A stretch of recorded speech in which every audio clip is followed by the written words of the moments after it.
Bismillahirrahmanirrahim. Assalamualaikum warahmatullahi wabarakatuh. Bapak, Ibu, saudara-saudari yang saya hormati, selamat berjumpa.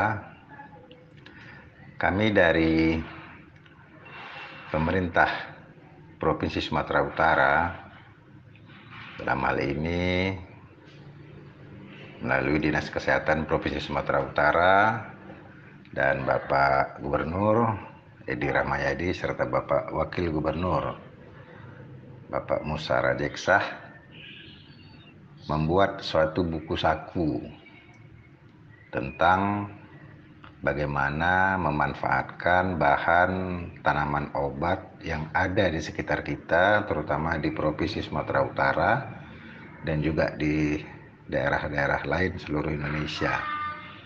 Banyak bahan-bahan tanaman obat yang sejatinya dapat digunakan oleh masyarakat, baik menggunakan sendiri maupun dengan membeli yang sudah dibuat, ya, seperti jamu-jamuan ataupun bahan-bahan yang telah diracik begitu.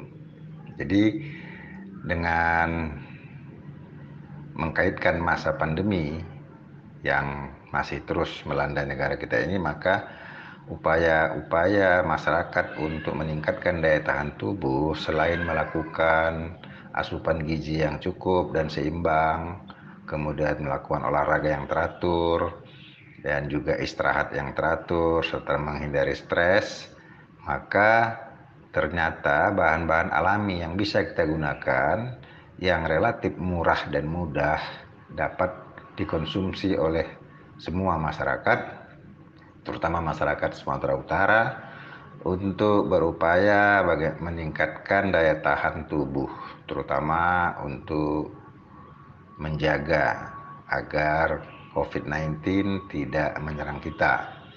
Tentu saja dengan tetap melaksanakan protokol kesehatan, menggunakan masker, menjaga jarak dalam kegiatan sehari-hari, menghindari kerumunan, serta tetap melaksanakan cuci tangan setelah menyentuh benda-benda ataupun bersalaman dengan orang lain.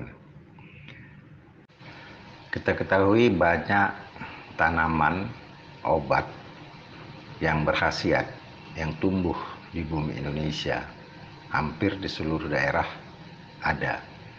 Yang pertama itu kita kenal dengan nama sambiloto atau sambiroto, ya, yang mana ini merupakan tumbuhan yang sangat pahit rasanya, dan ini juga berkhasiat di samping sebagai anti malaria juga berperan sebagai antivirus dan pereda demam dan nyeri, dan juga berfungsi sebagai penyegar. Untuk tanaman sambiloto ini, pemerintah Provinsi Sumatera Utara bekerja sama dengan Dinas Kesehatan Provinsi Sumatera Utara dan 6 universitas di Sumatera Utara yang memiliki fakultas kedokteran akan melakukan penelitian uji klinis ekstrak kapsul sambiloto terhadap pasien COVID.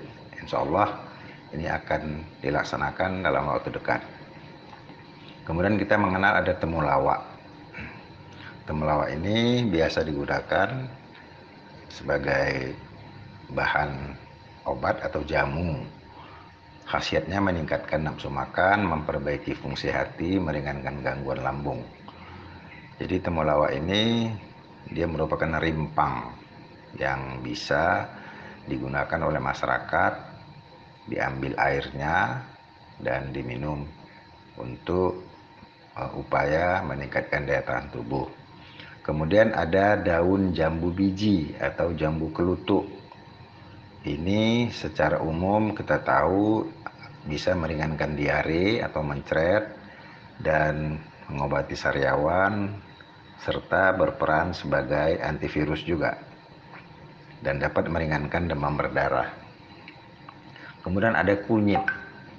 Ini biasa juga digunakan sebagai bahan rumah tangga. Ini Kunyit ini bisa meringankan keluhan pilek, meringankan infeksi kulit, anti radang, dan memperbaiki fungsi hati. Selanjutnya ada jahe.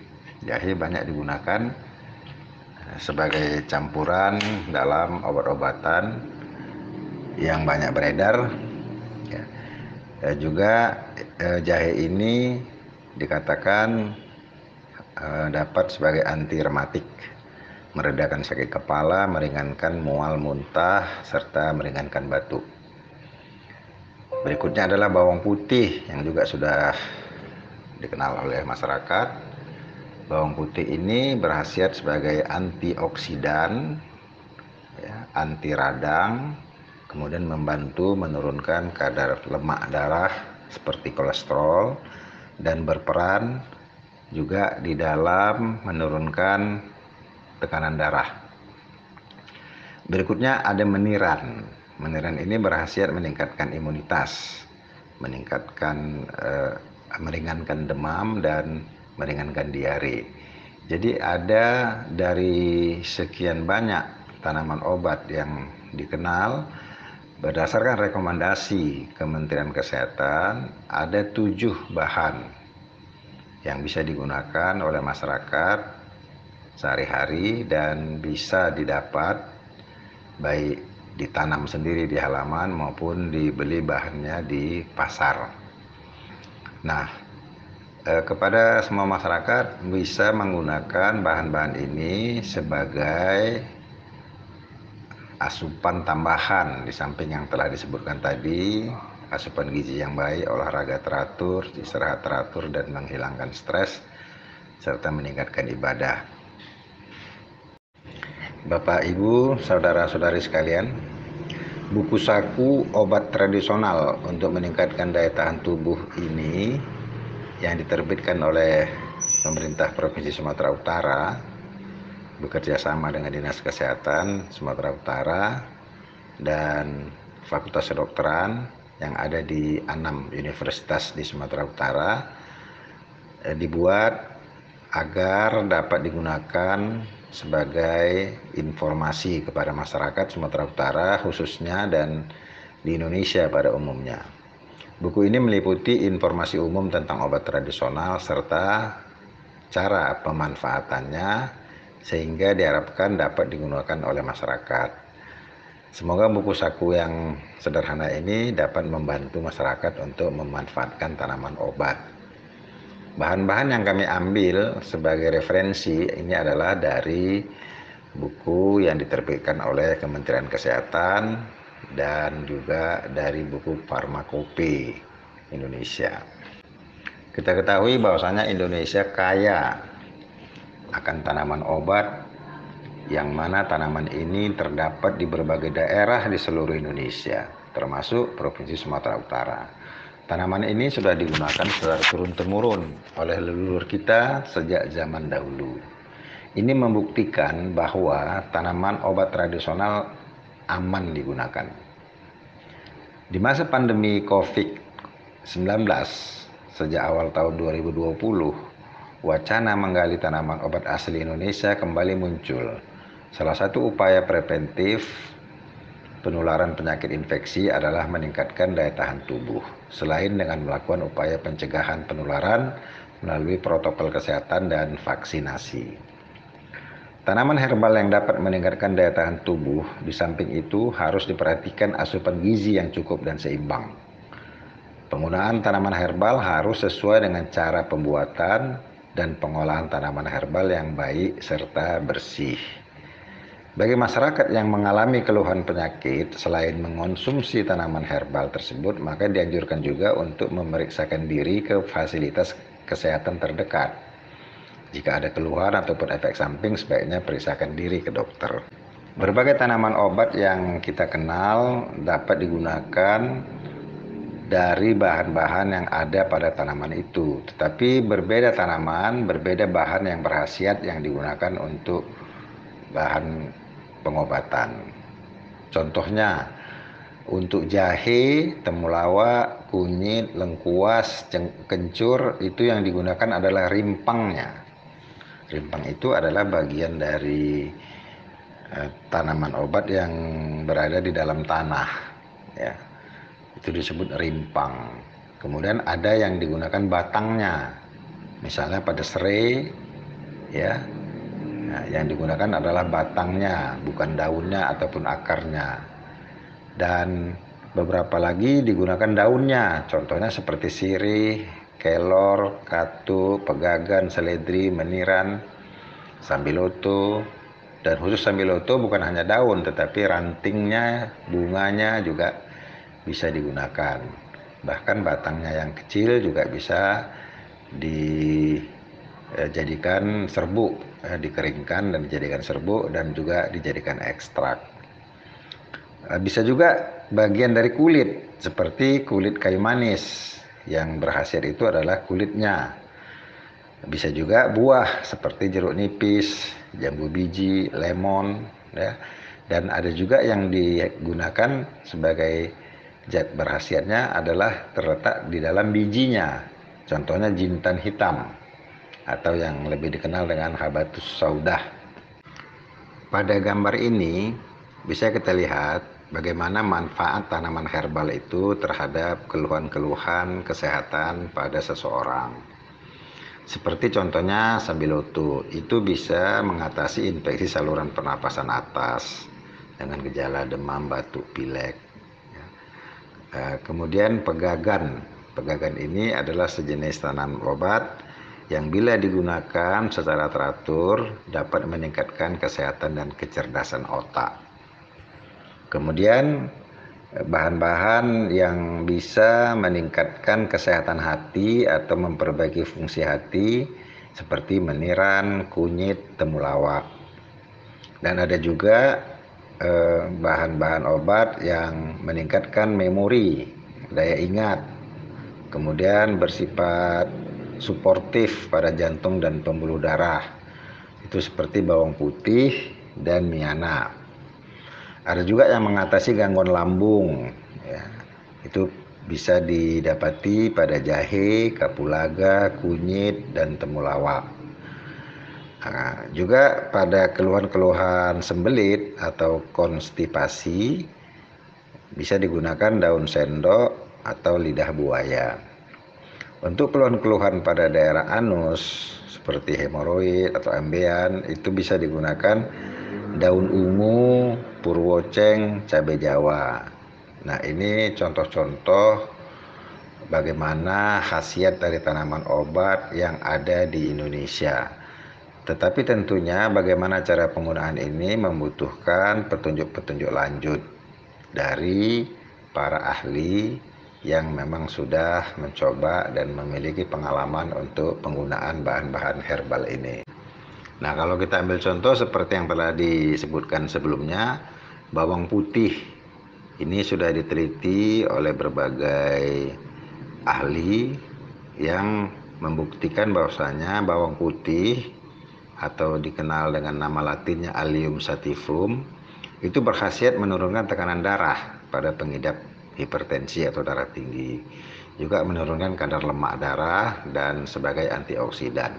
Tentunya bawang putih ini harus dikonsumsi secara teratur, ya bisa dikonsumsi langsung atau juga bisa dalam bentuk yang sudah dikemas menjadi dalam bentuk kapsul. Dan sambiloto yang juga sudah disebutkan tadi dengan nama latinnya Andrographis paniculata ini memiliki nama-nama yang berbeda di masing-masing daerah, seperti ada yang menyebutnya pepaitan, ya, sambiloto, dan di dalam literatur sambiloto ini dikenal sebagai the king of bitter, yaitu suatu bahan alami herbal yang sangat pahit. Nah, khasiatnya sudah terbukti sebagai anti malaria dan ini juga sudah dibuat kemasannya dalam bentuk ekstrak kapsul untuk malaria. Juga sebagai imunomodulator, artinya meningkatkan atau memperbaiki daya tahan tubuh terhadap berbagai penyakit. Juga ada efek antivirus, ya, sehingga Obat ini juga ada menjadi wacana oleh pemerintah Provinsi Sumatera Utara untuk melakukan penelitian uji klinis dalam penanggulangan COVID-19. Nah, ini nanti akan dilaporkan apabila telah selesai penelitiannya. Berikutnya daun meniran atau Phyllanthus niruri. Nama daerahnya adalah daun dukung anak. Khasiatnya sebagai imunomodulator, yaitu meningkatkan imunitas tubuh atau daya tahan tubuh dan juga memperbaiki fungsi hati. Jika Bapak, Ibu, dan saudara-saudari sekalian ingin menggunakan meniran ini, bisa diolah dari daunnya. Caranya, siapkan kurang lebih 50 gram daun meniran yang sudah dibersihkan. Kemudian direbus dengan 3 gelas air hingga airnya menjadi 1 gelas. Biarkan sampai dingin dan disaring serta diminum setengah gelas. Sekali minum selama 3 kali sehari, bisa digunakan dalam beberapa hari. Bal ini.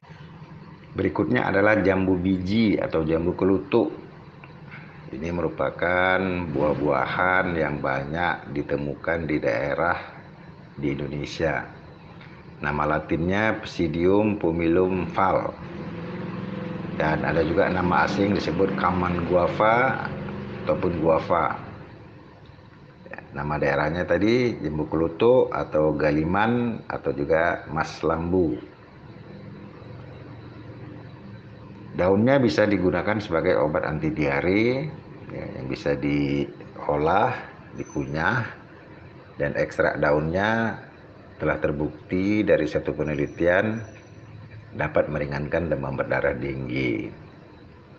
Cara mengolah daun jambu biji, pertama siapkan 7-10 lembar daun jambu biji, dicuci bersih daun tersebut dalam air yang mengalir. Setelah yakin bersih, maka daunnya direbus di dalam 2-3 gelas air minum. Setelah mendidih, masukkan daun jambu tersebut. Lamanya perebusan hingga air tersisa setengahnya sambil sesekali diaduk. Setelah dingin, ramuan air rebusan siap untuk diminum. Untuk diare, diambil sekitar 30 gram daun jambu biji, dihaluskan, digiling ya, ditambahkan garam secukupnya, dan setengah cangkir air hangat. Saring dan diminum sekaligus. Diminum sehari 3 kali selama maksimal 3 hari. Dan bila terjadi reaksi-reaksi yang tidak diinginkan, tentunya disarankan hentikan mengonsumsi daun jambu biji ini. Berikutnya adalah rimpang temulawak atau Curcuma santoriza. Memiliki nama lain temulawak ini adalah Curcuma santoriza. Bentuknya mirip dengan kunyit. Dia tumbuh baik di dataran rendah maupun di dataran tinggi. Memiliki nilai ekonomi yang tinggi, dapat diolah menjadi suplemen maupun dijual langsung. Nah, untuk mengolah temulawak ini menjadi bahan yang bisa dikonsumsi untuk kesehatan tubuh, yaitu dengan cara kita ambil 1-2 sendok teh bubuk temulawak. Jadi yang sudah dikeringkan, digiling, dikeringkan, ya.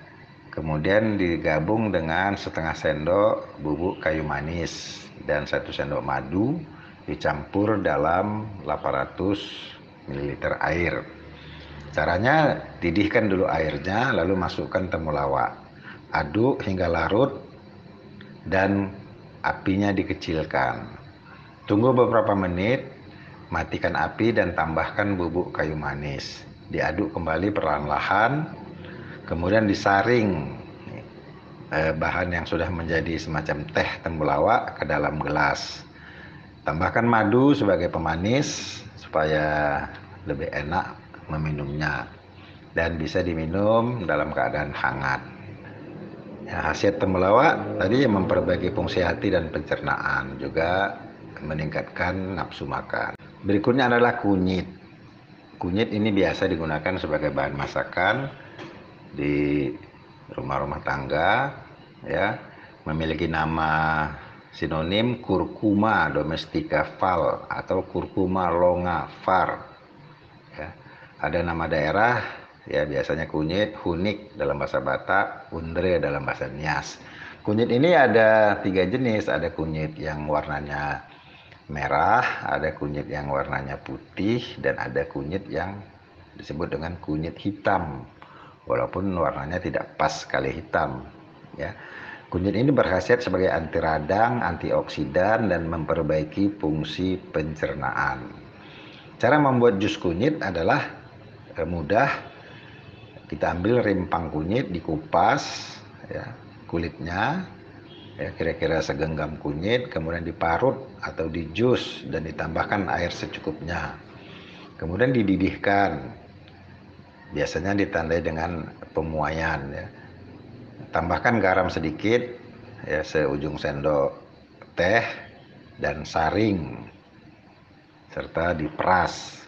Tambahkan sedikit jeruk nipis sesuai selera, tambahkan madu. Setelah itu dapat diminum. Sebaiknya diminum di dalam keadaan hangat. Berikut ini adalah jahe atau zinger, ya. Khasiatnya anti radang, anti alergi.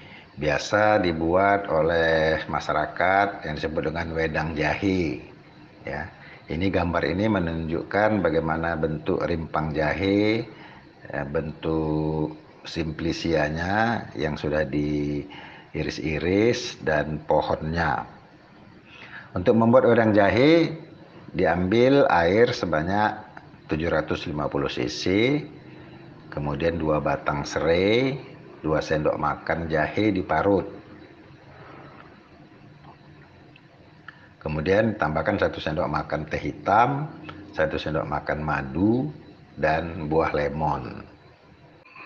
Nah, begitu saja yang bisa kami sampaikan dari buku saku yang tentunya belum sempurna ini.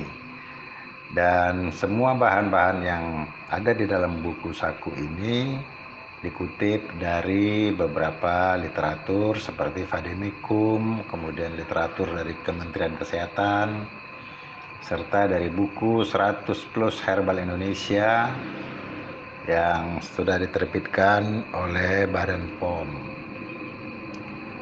Demikian, terima kasih atas perhatiannya. Terima kasih juga buat para penulis yang ada di dalam buku ini, yaitu Bapak Dr. Andus Awaludin Saragih, apoteker, kemudian Profesor Dr. Amri Amir, spesialis forensik, sarjana hukum, dan juga teman sejawat dari Dinas Kesehatan Provinsi Sumatera Utara, khususnya di subbagian pengobatan tradisional.